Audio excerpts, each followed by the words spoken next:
Hello everybody and welcome back to my channel. Today I'm not brewing beer, I'm working on my motorcycle. So take a look at it. This, ladies and gentlemen, is a 1998 Honda Shadow A.C.E touring bike. A.C.E stands for American Classic Edition, and the reason I am doing a clutch replacement is I did some modifications to the bike. So first thing I did was K&M air filter up under the saddle, put some more air into the engine. I have a Vance & Hines brand true dual exhaust. If you notice, pipes are not connected. Rear cylinder wraps around to the other side. Front cylinder comes out, down, and all the way out to the mufflers. Now they're called mufflers, but there are baffles in it, and the baffles are just wrapped with high temperature fiberglass, so for all intents and purposes they are straight pipes. And I tuned up the carburetors to get everything to work right. I'll flip you back around. So the carburetors sit right up under here, and this engine is a Honda VT1100 45 degree V-twin 67 and 1/2 cubic inches. That is 1098 cc's. I replaced the Pilot Jet stock size 42. I went up 2 sizes to 48, and I have no idea what the stock main jet sizes are, but there's currently a size 180 feeding the front cylinder, a 185 feeding the rear cylinder. And because this is a dual crank pin engine, it's rated from the factory at 65 horsepower. With the mods that I did do it, I'm expecting maybe a 12 or 15% or 10 horsepower gain. However, at 44,229 miles, the clutch slips wide open in 5th gear.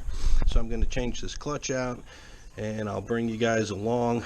I want a video reference mostly, so I know how to put it back together. But in case anybody has a Honda with a VT1100 engine such as this in it, or even the single crank pin, they're all the same. First thing you have to do is drain the oil, and I did that. I'm not going to show you guys because I don't feel like insulting your intelligence. And if you have the factory exhaust, you're going to have to take the entire exhaust system off. It's a 2-into-1 into 2 system. With this exhaust, all I had to do was take the exhaust off the front here, and I can pull it out and push it down out of the way and loosen up these bolts, get this cover off. Alright, I'll take care of that off camera, and I'll get back to you guys in a second.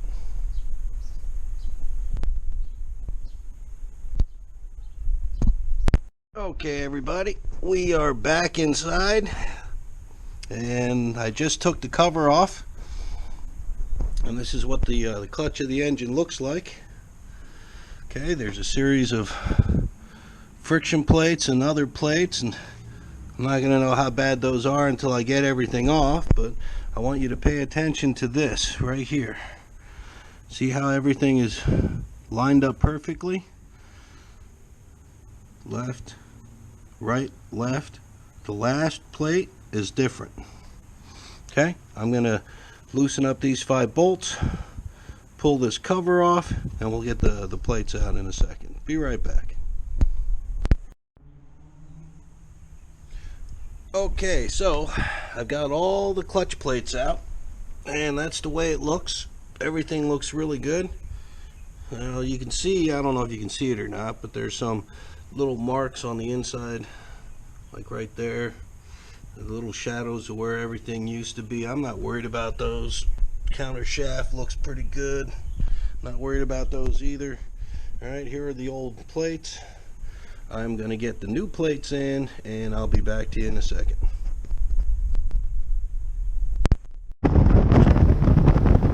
Okay everybody, I'm back. Sorry I didn't show you guys me putting all the friction plates back into the basket and closing it up.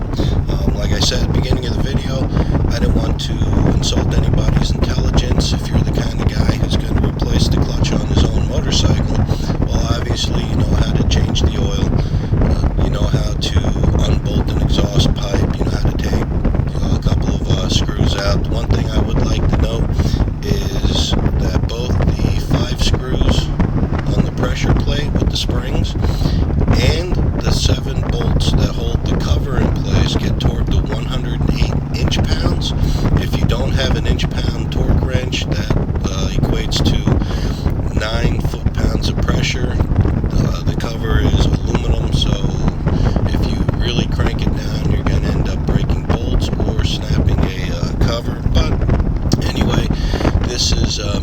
riding the bike. I am very, very happy the way this turned out. The clutch locks up nice and tight. The lever throw is a little harder, but that's due to the heavy-duty springs I installed. And it's going to take a little